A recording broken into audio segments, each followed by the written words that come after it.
Shalom, apa kabar semuanya anak-anak di rumah? Tentunya di dalam penyertaan Tuhan Yesus kita semuanya sehat, tidak ada yang sakit ya. Tetap semangat, tetap percaya, tetap setia, berdoa mengiring Tuhan Yesus. Baik, sebelum kita akan memulai pembelajaran hari ini, baiklah kita mengenalkan diri terlebih dahulu ya. Saya Pak Fajar yang akan mengajarkan materi pembelajaran hari ini di kelas 7 pembelajaran 4 ya. Di bab 4 temanya tentang dosa dan pertobatan. Baik ya. Yang terdapat dalam buku Pendidikan Agama Kristen dan Budi Pekerti. Nah, hari ini kita akan mulai pembelajaran, tapi terlebih dahulu kita akan berdoa. Mari kita tutup mata, kita berdoa. Tuhan Yesus, terima kasih untuk hari ini. Kami mengucap syukur atas kebaikan yang Kau berikan buat kami. Kami bisa bertemu walaupun secara daring kami belajar, namun kami percaya Tuhan Kau hadir di tempat ini. Kau memberkati guru kami yang akan mengajar, berikan hikmat pengajaran, juga kami anak-anak-Mu, buka pikiran hati kami agar kami bisa menerima pelajaran dengan baik Tuhan. Terima kasih Tuhan Yesus, kami sudah berdoa dan mengucap syukur. Haleluya, amin. Oke. Baik, kita akan memulai pembelajaran hari ini, namun saya akan jelaskan terlebih dahulu tujuan pembelajaran hari ini. Kita akan belajar yang pertama adalah menceritakan akibat dosa ya. Yang kedua adalah menjelaskan arti bertobat. Dan yang ketiga kita akan melakukan yang namanya role play tentang kejatuhan manusia dalam dosa. Game ya, kita pakai game. Baik, saya akan jelaskan dulu pengantarnya. Di dalam bab 4 ini kita akan membahas mengenai dosa dan pertobatan ya anak-anak ya. Pembahasan materi ini bertujuan agar kita menyadari kenyataan bahwa dosa itu ada dalam diri manusia. Namun Allah tidak pernah membiarkan manusia itu hidup di dalam dosa atau menghidupi dosa itu. Tapi Allah punya cara untuk menyelamatkan dan mencari manusia yang berdosa tadi ya. Alkitab memberikan kesaksian bahwa manusia pada dasarnya adalah berdosa, tapi tidak semena-mena Allah itu tutup mata atau apa ya bahasanya gini, manusia itu dibiarkan terbuang oleh Allah. Tapi kita lihat bahwa Allah itu melalui Yesus Kristus, Dia rela datang untuk menjemput manusia yang berdosa dengan cara Dia memikul salib ya. Dia rela tidak berdosa, Dia menjadi berdosa karena kita ya. Melalui perumpamaan tentang domba yang hilang, Tuhan mengatakan ya bahwa di sana akan ada sukacita di surga karena satu orang berdosa yang bertobat lebih daripada sukacita ya. Karena 99 orang yang benar tidak memerlukan lagi pertobatan. Jadi artinya di sini adalah bahwa satu jiwa saja bagi Allah itu sangat berharga di mata Tuhan. Nah, mari kita lanjutkan kembali bagian yang B ya di sini, kegiatan 1. Mari kita melihat tentang arti dosa dan pertobatan. Nah, ketika pengalaman pribadi kita, pasti semuanya di sini adik-adik pernah mengalami yang namanya sebuah kesalahan dalam kehidupan ini ya. Contoh, kalau kalian pernah nggak ketika di sekolah pada waktu belajar dilarang oleh gurumu untuk tidak membuat gaduh di kelas pada waktu belajar, pada waktu ulangan ya. Apalagi ketika kalian sedang di rumah, orang tua kalian memberikan peringatan, waktunya istirahat, pulang sekolah istirahat, tidak main kemana-mana ya nak. Nah, pernah nggak kalian melanggar hal itu? Tentunya kita sebagai anak-anak pasti pernah melakukan hal itu. Kita pasti cenderung ingin merasakan, ingin tahu, kenapa sih kok aku dilarang? Aku lu pengen main, aku nggak mau tidur. Ya, tapi di sini orang tua pasti punya alasan kenapa kita disuruh istirahat di rumah. Kalau kita nggak mau menuruti apa yang dimaksud dengan orang tua, memberikan pengertian, nak jangan main kemana-mana, jangan main jauh-jauh kamu sebaiknya istirahat, nanti malam kamu harus belajar karena banyak tugas dari sekolah. Tapi yang namanya anak-anak itu cenderung kita harus ingin main. Aku tadi sudah janjian sama teman-temanku, kan nggak enak Pak, nggak enak Bu. Kita gimana nanti kita dikira kita ingkar janji. Nah, oke anak-anak, kalian nggak perlu khawatir, kan banyak cara kalian tuh bisa ngeles sama teman kalian. Masa kalian cuma ngeles sama orang tua kalian aja kalau disuruh? Sekali-sekali dong ngeles sama temennya kalau diajak bermain. Apalagi kalau kalian diajak bermain tuh yang sifatnya merugikan diri kalian sendiri. Kalian nggak tahu tujuannya kemana. Ayo John, yuk main nanti siang. Jam berapa? Jam 3. Padahal jam 3 itu sangat-sangat panas sekali ya cuacanya. Tapi kalian nggak tahu tujuannya kemana. Kalian diajak bermain ke yang namanya tempat itu dekat sawah, dekat kebun, dekat sungai. Tapi kalian tidak pernah memikirkan resikonya di belakang apa. Mungkin di sungai itu ada ular, ya. Di sawah ada binatang buas. Mungkin ada singa ya. Siapa yang rumahnya dekat hutan sini, ya. Itu juga akan membahayakan kalian. Nah, namanya tempat-tempat seperti itu kan banyak binatang-binatang melata ya, binatang yang buas yang tidak pernah kita prediksi ya. Nah, kita harus menjaga diri kita juga. Nah, kenapa orang tua itu memberikan peringatan kepada kita kalau siang istirahat sebaiknya, karena nanti sore kalian harus beraktivitas kembali, mengerjakan PR, belajar ya, supaya waktu kita tidak terbuang dengan sia-sia. Ada waktunya bermain. Oke. Baik. Ya, saya lanjutkan di halaman 25 tadi ya, sebentar ya. Halaman 25 Pak. Kita lanjut. Di halaman 25 tadi, ini tentang hakikat dosa ya. Jadi, kalau kita melihat bagaimana awal mulanya dosa itu memang dari Bapak Adam dan Ibu Hawa. Ketika mereka ditempatkan di Taman Eden, mereka diberikan sebuah peringatan atau warning. Buah yang ada di tengah taman-taman Eden ini jangan kamu makan. Ya. Allah sudah memberikan peringatan seperti ini supaya Adam dan Hawa tidak memakan buah itu. Tapi apa yang terjadi?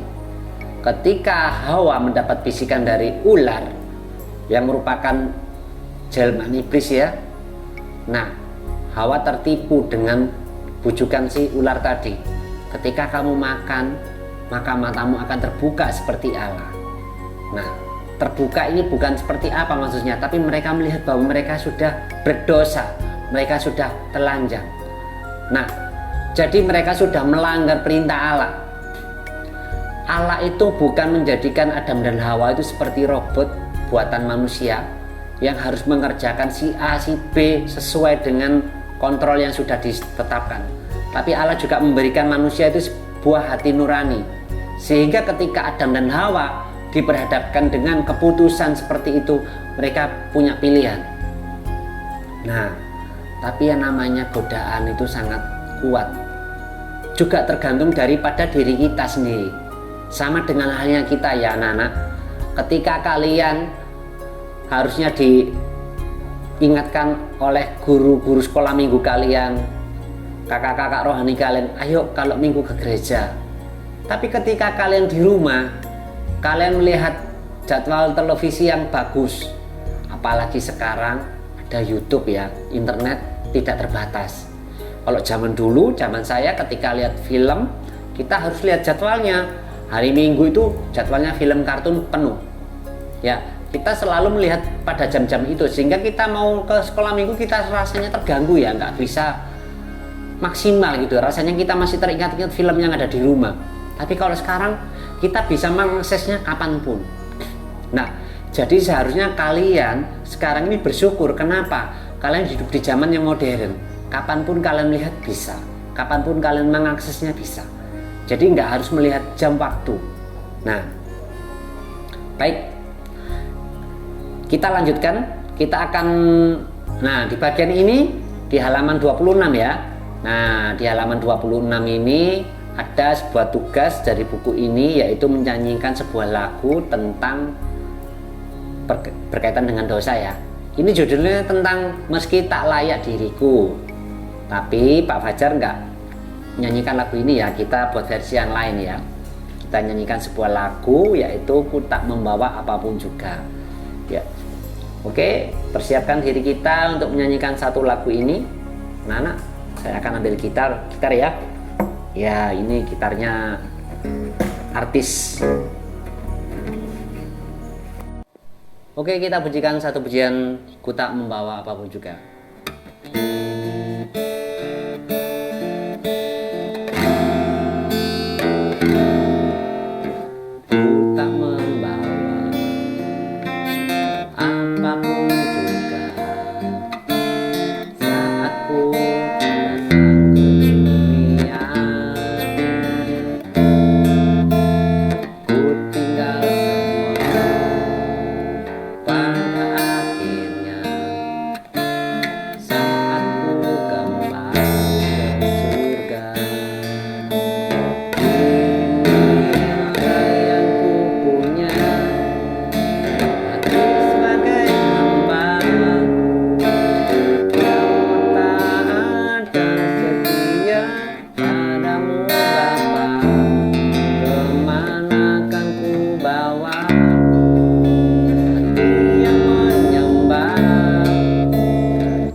Oke ya, di sini lagu ini, jadi yang teks yang sudah kita nyanyikan tadi, bukan yang di sini ya. Jadi ceritakan pengalamanmu mengenai isi lagu ini apa. Oke, kalau sudah paham, mengerti, ya. Jadi menurut Bapak, lagu ini menceritakan tentang ketika kita lahir ke dunia, kita ini nggak membawa apapun, ya. Kita nggak membawa harta, kita tidak membawa apa ya, jabatan, kedudukan, keistimewaan, ya. Kita pun nanti kembali ke surga juga tidak membawa apa-apa. Jadi kita hanya memberikan hati ini kepada Tuhan. Nah, oke, nanti kalian kerjakan di buku tugas kalian, dikumpulkan ke guru kalian masing-masing. Oke, baik. Saya lanjutkan di kegiatan yang kedua. Di sini adalah bermain peran. Mari kita baca kitab Kejadian pasal 3 ayat 1 sampai 19 ya. Kita baca sedikit saja ya. Kitab Kejadian pasal 3. Baik, adik-adik di rumah dibuka juga Alkitabnya. Ya, di sini tentang manusia jatuh dalam dosa ya. Saya akan bacakan 1-2 ayat saja. Adapun ular ialah yang paling cerdik dari segala binatang di darat yang dijadikan oleh Tuhan Allah. Ular itu berkata kepada perempuan itu, tentulah Allah berfirman, semua pohon dalam taman ini jangan kamu makan buahnya, bukan? Lalu sahut perempuan itu kepada ular itu, buah pohon-pohonan dalam taman ini boleh kami makan. Tetapi tentang buah pohon yang ada di tengah-tengah taman, Allah berfirman, jangan kamu makan atau raba buah itu, nanti kamu mati. Nah, jadi di sini kegiatan 2 adalah kita bermain peran secara acak ya. Adik-adik di sini semuanya mungkin di rumah bisa berkelompok dengan teman-teman, atau yang kalian yang rumahnya berdekatan boleh kalian membuat sebuah game peran, ceritakan tentang tokoh Adam, Hawa dan ular. Nah, tapi jangan ini ya, jangan rebutan. Aku nggak mau jadi ular, aku mau jadi Adam, aku mau jadi Hawa. Ya, masa yang jadi ular patung kan nggak mungkin ya. Ya, jadi di sini kalian ya mau nggak mau harus bergantian aja ya, nggak apa-apa. Ini kan hanya sebuah peran, bukan sungguhan. Nggak perlu pakai kostum ular ya. Pokoknya kalian ini memerankan tokoh Adam, Hawa dan ular. Ya, itu yang paling utama. Bisa lagi kalau di sini kalian menceritakan, nanti di situ kan juga ada yang menjadi Allah, boleh. Ya. Jadi nanti setelah itu kalian ceritakan deskripsi cerita itu tadi dalam buku tulis, lalu kalian kumpulkan tugasnya kepada guru-guru kalian. Baik, sudah paham semuanya? Kalau sudah, mari kita lanjutkan di kegiatan 3, yaitu pendalaman materi. Dosa adalah pemberontakan manusia melawan Allah dan kehendak Allah. Manusia ingin menjadi sama dengan Allah, itu adalah definisi tentang dosa. Salah satu aspek yang menonjol ya dari dosa adalah sifat mementingkan diri sendiri. Lah, ini salah satu sifat yang dimiliki dari dosa. Salah satunya yang penting gini. Kalau kalian ingat nggak kisah di mana Lucifer jatuh dalam dosa? Nah, ini kejadiannya ketika Lucifer tidak mau menyembah Allah. Dia nggak mau menyembah Yesus. Dia juga merasa aku juga ingin disembah seperti Yesus. Ya, sehingga disitulah muncul niat dari diri Lucifer untuk mengkhianati Allah. Nah, baik, di sini beberapa akibat tindakan dosa. Yang pertama adalah saya sebutkan ya. Dosa itu menyebabkan kerusakan moral di dalam diri manusia yang menentang semua kebaikan manusia, ya, kehendak kebaikan manusia. Jadi kehendak kebaikan manusia itu contoh. Awalnya niatnya kalian mau nolong temanmu dengan secara tulus, tapi karena kalian punya niat untuk mementingkan diri sendiri, nggak jadi. Buat apa bantu dia? Nanti dia jadi pinter dong. Nah, ini bisa terjadi ketika kalian pada waktu di dalam kelas tahu teman kalian yang nggak bisa mengerjakan tugas, tapi kalian bantu dia mengerjakan tugas. Pada waktu keesokan harinya tugas dikumpulkan, temanmu disuruh maju sama gurumu, temanmu bisa mengerjakan. Nah, kamu timbul rasa iri hati. Loh, kok malah dia yang disuruh maju? Harusnya kan aku yang mengajari dia. Nah, ini adalah salah satu ciri-ciri bahwa kita tidak punya hati yang tulus membantu teman. Nah, yang kedua, dosa menyebabkan manusia menginginkan kesenangan diri sendiri tanpa menghiraukan kesejahteraan orang lain atau perintah Allah. Sikap ini mengakibatkan kekerasan, kekejaman kepada orang lain dan pemberontakan terhadap Allah dan hukumnya. Contoh, menginginkan kesenangan diri sendiri. Baik, satu hal yang pernah kita rasakan ya, kita lihat contoh seperti ini ya. Kalau kalian sedang bermain-main di sekolah ataupun di rumah, yang paling gampang di sekolah ya. Ketika kalian biasa main di satu tempat yang kalian nyaman, tiba-tiba ada teman lain yang juga ingin main di tempat itu. Nah, kalian tidak memberikan kesempatan kepada temanmu untuk bermain. Nah, itu sama dengan halnya kamu tidak memberikan kesempatan mereka bermain. Karena kamu merasa nyaman. Wah, ini tempat kebiasaan kami bermain kok. Kamu ngapain kamu main di sini? Nah, itu gak boleh ya adik-adik. Kenapa? Karena teman-temanmu itu juga punya hak untuk bermain di situ. Itu sekolah adalah milik kita bersama. Gak bisa kamu mengklaim ini tempatku bermain. Aku loh dari kelas 7, kamu kan murid baru. Gak seperti itu. Tapi harusnya kita mengajak mereka bermain. Nah, jadi bukan karena keinginan diri kita sendiri. Kalau di rumah juga begitu. Ketika kita lihat TV sama-sama dengan keluarga, karena kamu suka film kartun, kamu nggak mau ngalah dengan orang tuamu. Papamu ingin lihat berita, kamu, "Pak, lihat Shinchan terus, Pak. Shinchannya lagi bagus ini." Lah, orang tuamu ingin lihat berita. Kan nggak boleh seperti itu. Itu artinya kita hanya memuaskan keinginan diri kita sendiri, tapi kita tidak mau berbagi kepada orang lain.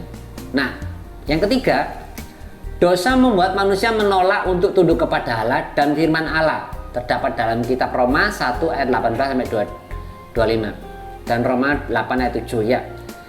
Di mana dikatakan di sana dosa adalah perseteruan dengan Allah. Berseteru itu berarti kita melawan Allah, melawan kehendak Allah. Kita tidak bersahabat dengan Allah. Nah, dikatakan juga di dalam Kolose 1 ayat 21 ya, dan ketidaktaatan kepadanya.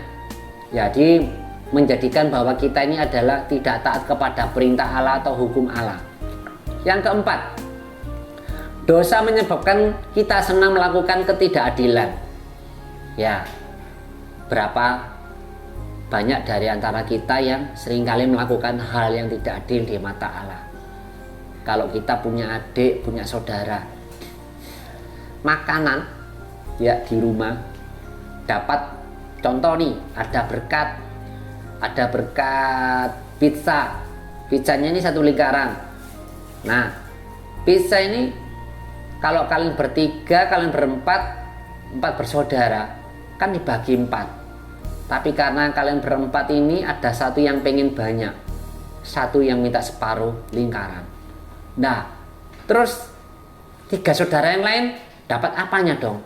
Kan dapat sedikit. Nah, kasihan. Ya yang lain dapat bungkusnya, Pak. Lah jangan begitu ya, kasihan dong. Belum lagi nanti setelah makan kalian lupa yang namanya membersihkan tempatnya dibiarkan di situ. Sampai esok harinya banyak semut-semut datang ke situ. Nah, ini nggak boleh terjadi ya. Harusnya kita harus berbagi. Jadi jangan karena keinginan diri kita sendiri, kita malah justru mengesampingkan kesejahteraan orang lain juga. Kita menjadi serakah. Nah, yang kelima, dosa juga merupakan kuasa yang memperbudak dan merusak.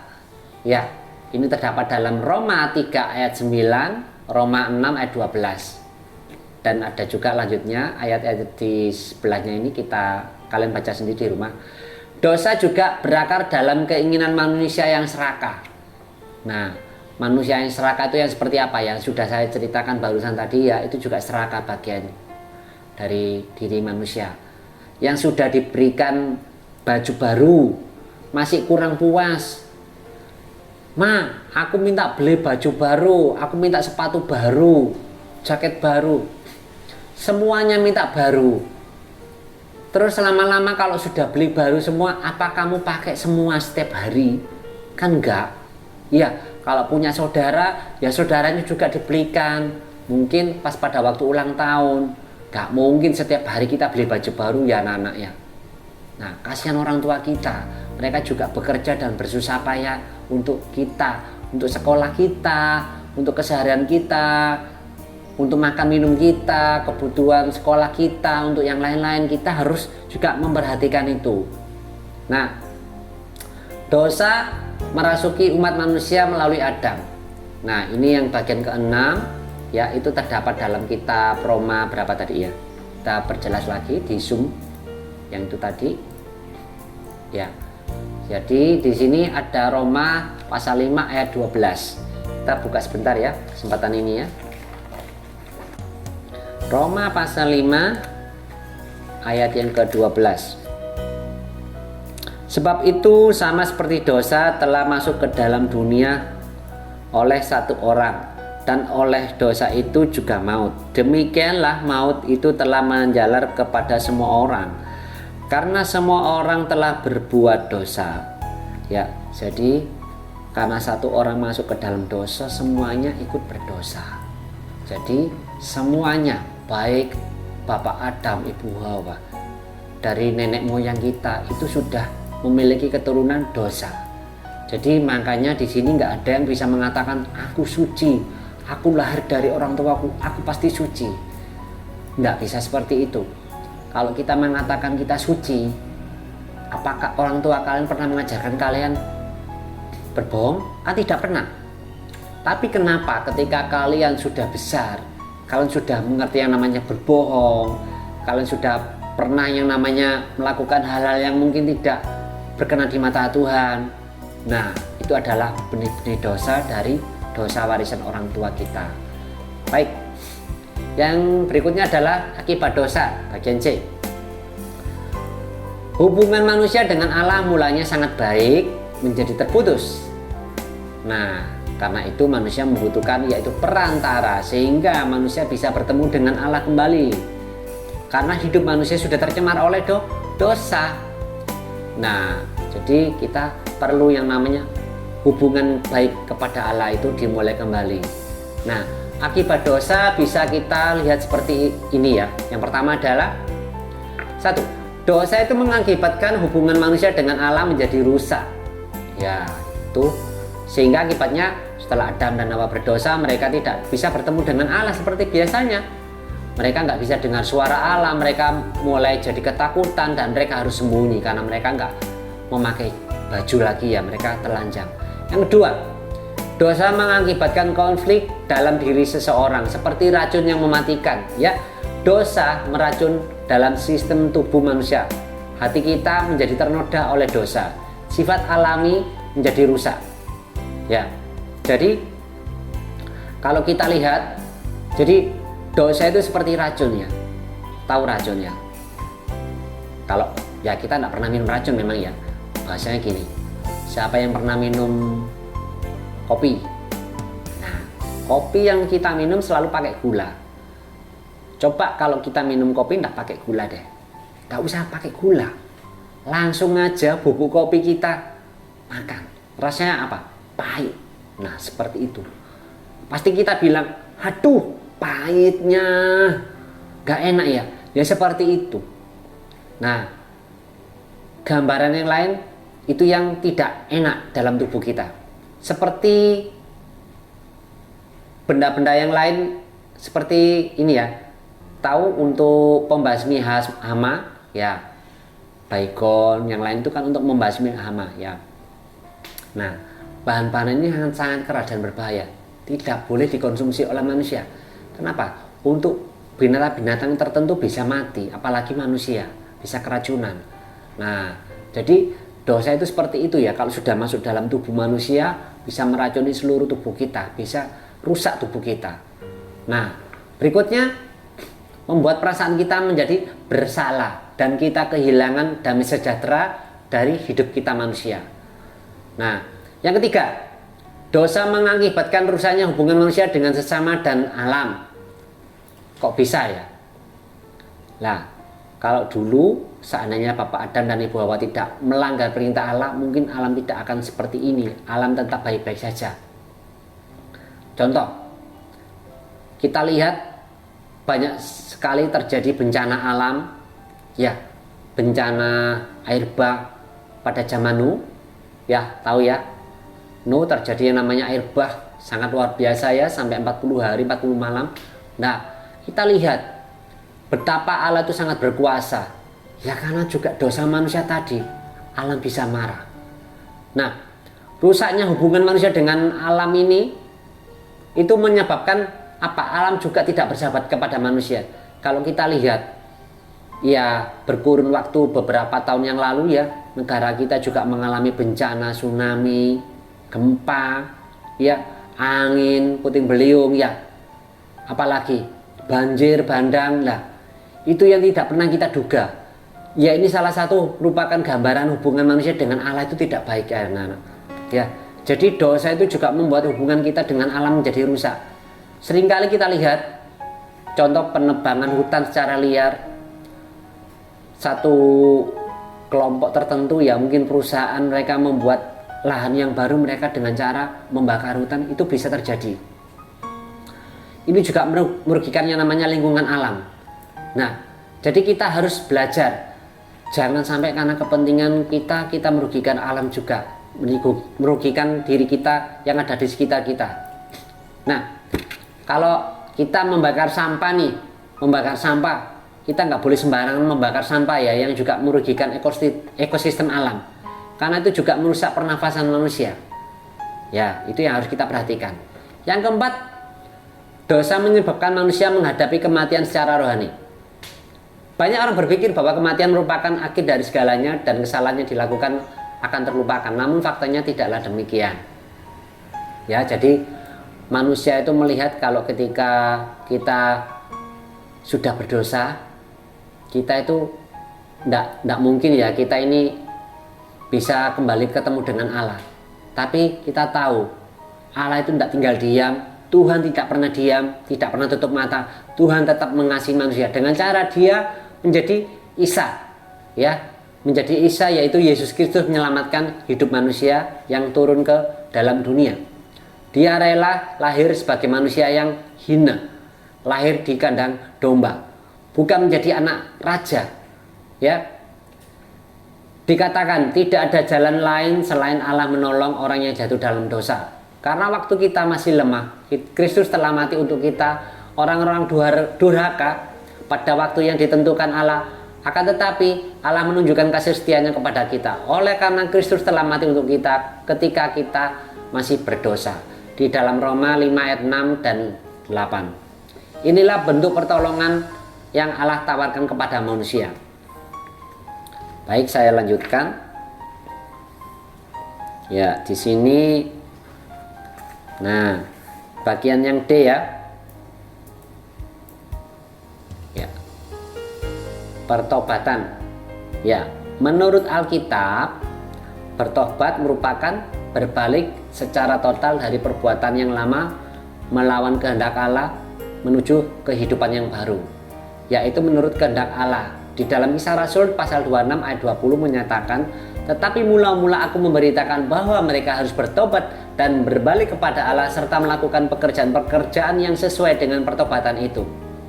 Nah, kalau demikian, apa hubungannya antara pertobatan dan keselamatan? Ya, Kitab Kisah Para Rasul tampaknya secara khusus memusatkan perhatian pada pertobatan dalam hubungannya dengan keselamatan. Dalam Kisah Rasul 2 ayat 3 ayat 8. Ya. Dan beberapa ayat lanjutnya nggak saya bahas semuanya. Ya. Bertobat berkaitan dengan keselamatan. Maknanya adalah mengubah pikiran seseorang dalam hubungannya dengan Yesus Kristus.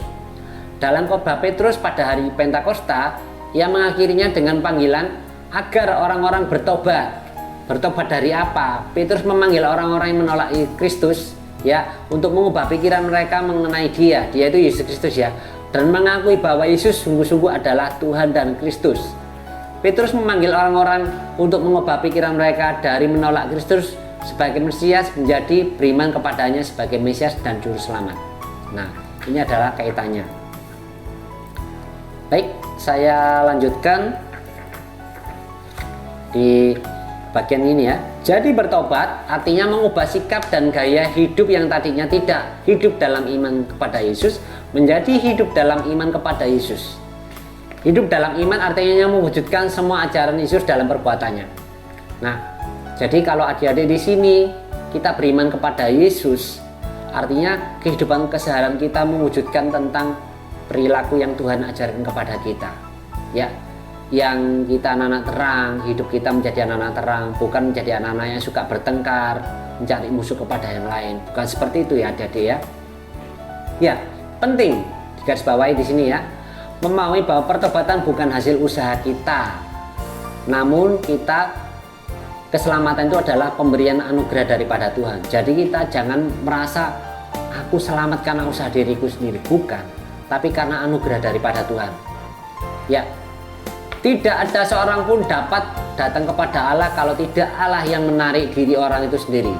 Ya, ini di Yohanes pasal 6 ayat 44. Ya, tidak ada seorang pun yang dapat bertobat kecuali Allah menganugerahkan pertobatan. Tetapi peran manusia tetap penting, yaitu Allah memberikan pertobatan itu harus disambut baik oleh manusia dengan penuh kesadaran dan keinginan berubah untuk bertobat, tidak mengulangi perbuatan itu lagi.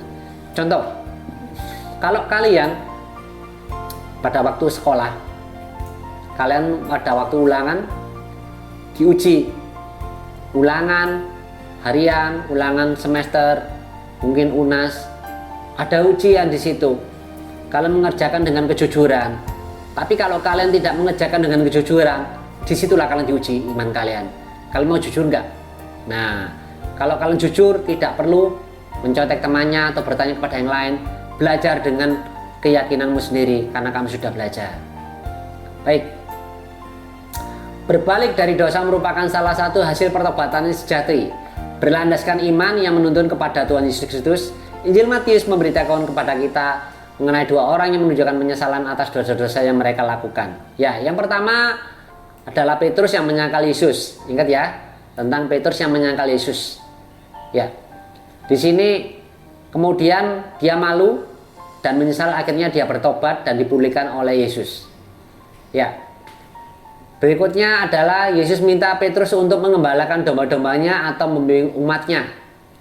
Yang kedua ialah Yudas yang mengkhianati Yesus hanya untuk 30 keping perak.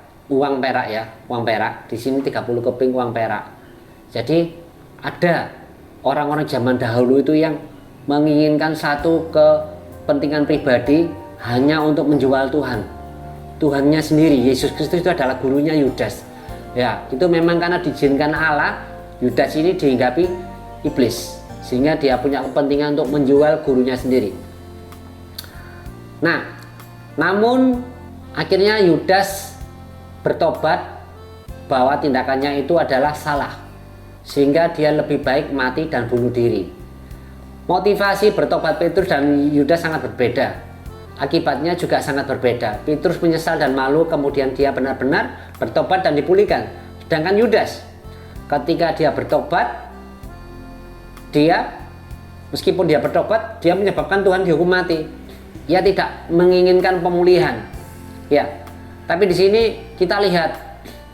Jadi kita harus melihat bahwa kasus ini memang berbeda. Apa yang harus kita lakukan? Kita jangan melakukan kedua-duanya kalau bisa ya. Wah, aku tak ingin seperti Petrus ya, aku berbuat salah, aku nggak percaya. Tapi nggak seperti itu. Tapi kita tahu kita punya perbuatan yang salah, kita melakukan hal yang tidak benar di mata Tuhan. Sebaiknya kita stop. Ya, kita harus percaya kepada Tuhan. Kita punya Roh Kudus anak-anak ya. Kita selalu berdoa, Tuhan yang memampukan kita untuk melewati semua rintangan hidup ini. Ya, baik ujian, cobaan, pasti kita bisa melewatinya. Oke, kita lanjut. Ya, rasa dosa belum cukup untuk kita bisa menerima pengampunan tanpa disertai dengan tindakan yang benar. Jadi, kalau kita mau bertobat dengan sungguh-sungguh, rasa berdosa itu bisa hilang. Kita harus minta ampun kepada Tuhan. Minta pada bimbingan Roh Kudus, mampukan kita untuk Tuhan ampuni aku mau memulai hidup yang baru. Aku mau menjalani hidup ini lebih baik lagi. Jadi, dekatkan diri kepada Tuhan, banyak membaca Alkitab, memuji dan menyembah Tuhan. Oke? Nah, di sini kita belajar untuk tidak berhenti, senantiasa berseru minta pengampunan kepada Tuhan, kehidupan kita yang untuk lebih baik. Jadi jangan hidup di dalam dosa. Itu intinya ya anak-anak. Nah, kegiatan yang keempat, kita lanjutkan ya di kegiatan yang keempat. Kita akan melakukan yang namanya sebuah game role play ya, pementasan drama tentang Adam dan Hawa ya, dan mendalami materi. Nah, kita menceritakan tentang akibat dosa. Nah, kalian di rumah membuat kelompok ya, sebisa mungkin. Memang kalau kalian di sini mungkin di rumah punya saudara cuma 1-2 mungkin kurang ya. Jadi kalau memang punya teman bisa boleh belajar kelompok di rumah. Jadi kalian berkelompok gitu. Tentukan siapa peran-perannya siapa tentang kisah Adam dan Hawa ini, tentang akibat dosa. Nah, di dalam kelompok ini kalian harus membuat kelompok yang benar-benar sudah terstruktur ya, namanya siapa-siapa saja. Dan di sini kalian harus menuliskan tentang pengakuan pribadi kalau kalian mau bertobat secara pribadi. Nah, contoh nih, menurut saya bertobat adalah apa di sini ya. Ini pengertian tentang bertobat menurut kalian apa, dan contoh pertobatan itu seperti apa. Nah, ini berkaitan dengan drama yang ada di tentang Adam dan Hawa ya, Nana. Nah, saya memberikan clue tentang bertobat adalah, kalau menurut saya itu tadi ya, bertobat berarti kita tidak mengulangi perbuatan dosa kita atau yang melanggar perintah Allah. Jadi kita harus bisa yang namanya melawan ujian-ujian, godaan dari sekitar kita, berusaha menggagalkan iman kita, yaitu dari iblis. Nah, jadi di sini kalian juga menyebutkan tentang contoh-contoh pertobatan seperti apa. Contoh yang biasa berbicara kotor, ya. Saya tidak lagi berbicara kotor, saya mulai berbicara dengan kata-kata yang halus, ya. Terus apa lagi? Yang suka mungkin ya ada yang sudah pernah mencoba merokok, ya. Kita menghindari itu. Saya tidak lagi mengulangi perbuatan untuk merokok, ya. Baik, di kegiatan 5 di sini adalah menuliskan tentang doa pertobatan yang isinya memohon kepada Roh Tuhan atau Roh Kudus membantu bahwa kita untuk menyadarkan diri kita dari dosa. Jadi di sini kita membuat tugas tentang doa pertobatan. Bisa jadi seperti ini ya. Kalau doa tentang pertobatan itu pengakuan diri kita kepada Tuhan secara pribadi. Kalian tuliskan doamu itu di sebuah kertas, lalu kumpulkan kepada gurumu untuk dinilai gurumu masing-masing. Baik, sudah paham sampai di sini? Ya, saya bacakan di bagian terakhir ya adalah rangkuman. Ya. Oke ya. Dosa merupakan perbuatan manusia yang memberontak kepada Allah. Akibat dari dosa pemberontakan itu menyebabkan hubungan manusia dengan alam menjadi rusak. Dan manusia mengalami kematian rohani, kematian secara batin ya. Untuk itu manusia membutuhkan keselamatan dan pemulihan hubungan dengan Allah. Supaya diselamatkan, manusia perlu mengakui dosa-dosanya dan bertobat. Pertobatannya sungguh-sungguh akan menghasilkan pengampunan, pemulihan dan keselamatan. Ya. Jadi di sini kita perlu yang namanya bertobat dari semuanya itu. Ya, kuncinya adalah bertobat. Di sini tugas yang terakhir adalah kalian mencari gambar-gambar mengenai kerusakan alam dan membuat clipping. Ya. Jadi kalian cari gambar-gambar itu kan sekarang mudah ya, nggak harus dari koran atau majalah, bisa dari internet. Kalau yang berlangganan koran bisa cari dari koran. Ya. Kemudian kalian membuat sebuah clipping. Kemudian di bawahnya kalian boleh tulis terjadinya kenapa, ya, bencana alam banjir ini kenapa, apa akibat bagi manusia. Bandingkan juga dengan kenyataan yang terjadi di daerah tempat tinggalmu, bagaimana alam di sana, ya, apa yang terjadi, kerusakan alam, ada apa bentuknya, ya, di daerah yang sulit untuk memperoleh gambar, koran, majalah, dan tidak bisa diakses internet, bisa menggunakan media-media yang lain ya, entah itu majalah, koran, banyak ya yang bisa kita lakukan.